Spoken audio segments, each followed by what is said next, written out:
शुभेंदु अधिकारी बंगाल के नए मुख्यमंत्री बन गए हैं। बंगाल के इतिहास में पहली बार ऐसा होता है कि बीजेपी सत्ता में आती है, उसके बावजूद भी आरएसएस के उम्मीदवार को मुख्यमंत्री नहीं बनाते हैं, बल्कि किसी दूसरे समूह के किसी दूसरे सदस्य के लोगों को मुख्यमंत्री बनाते हैं, जिनका नाम शुभेंदु अधिकारी होता है। इनकी नाम की घोषणा गृह मंत्री अमित शाह पूरे भरे मन से करते हैं। जब शुभेंदु अधिकारी को मुख्यमंत्री का तौर सौंप दिया जाता है, उसके बाद उम्मीद जताया जाता है कि बंगाल में अब हिंदू राज की शुरू होने वाला है। साथ ही साथ ममता बनर्जी यानी टीएमसी के नेताओं का बोलती बंद होने वाला है। आपको बता दें कि शुभेंदु अधिकारी पश्चिम बंगाल के चुनाव में काफी ज्यादा चर्चा में होते हैं, वहां के राजनीति में काफी सक्रिय होता है और बार बार इनकी नाम की शोरगुल होते रहता है। शुभेंदु अधिकारी शुरुआती दौर में जब राजनीति में आते हैं, उस समय पहले कांग्रेस का पार्टी होते हैं और कांग्रेस में 2-3 साल काम करने के बाद 1998 जब ममता बनर्जी अपनी पार्टी टीएमसी शुरुआत करते हैं, उस समय शुभेंदु अधिकारी ममता बनर्जी के पार्टी ज्वाइन कर लेते हैं और ममता बनर्जी के पार्टी में नेताओं की संख्या कम होने की वजह से शुभेंदु अधिकारी का कार्यभार संभालने की जिम्मा ज्यादा मिलता है और शुभेंदु अधिकारी दिन रात काम करते हैं और ममता बनर्जी के दिशा निर्देश पर काम करना शुरू करते हैं और हर तरह के मारधार हिंसा कराने में सक्रिय होते हैं।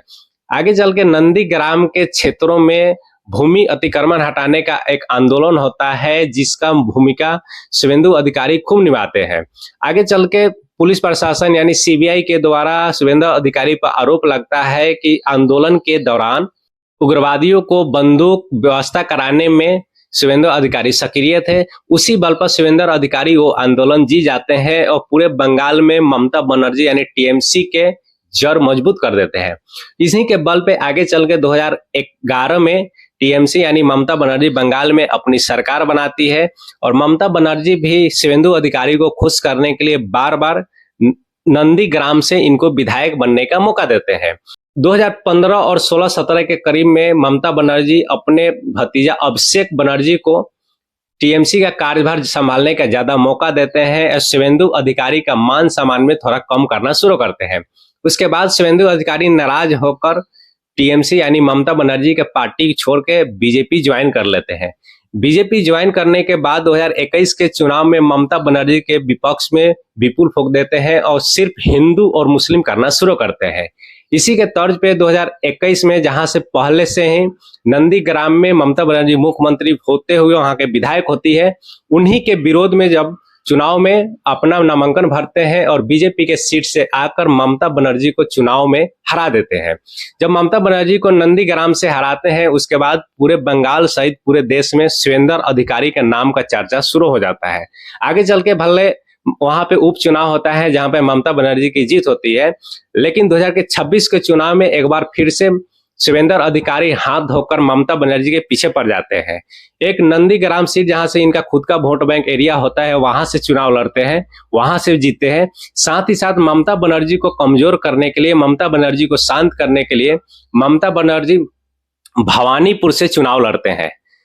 वहां से भी जाकर शुभेंदु अधिकारी अपना नामांकन भरते हैं और बीजेपी के विधायक के तौर से दोनों सीट से चुनाव जीत जाते हैं और ममता बनर्जी को 15,000 वोट से चुनाव हरा देते हैं।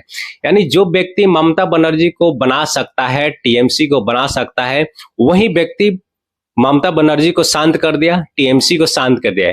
इसी को उम्मीद को लेकर बीजेपी आरएसएस के उम्मीदवार को मुख्यमंत्री के चयन नहीं करते हैं, बल्कि शुभेंदु अधिकारी को मुख्यमंत्री का चयन करते हैं, क्योंकि शुभेंदु अधिकारी में वो काबिलियत है कि ये बंदा अपने मेहनत और बल और बुद्धि विवेक से ममता बनर्जी के सरकार में अहम रोल निभाया है। ममता बनर्जी को जमीन से अर्ज पे पहुंचाने पर सपोर्ट किए हैं।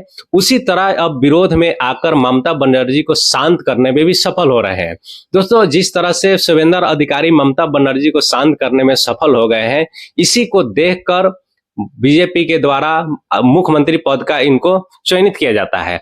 दोस्तों, आपको क्या लगता है, शुभेंदु अधिकारी आगे चल के हिंदू मुस्लिम का राजनीति करेंगे या ममता बनर्जी के विरोध में हमेशा रहेंगे? दोस्तों, इस पर आपकी क्या विचार है, कमेंट में जरूर बताइएगा।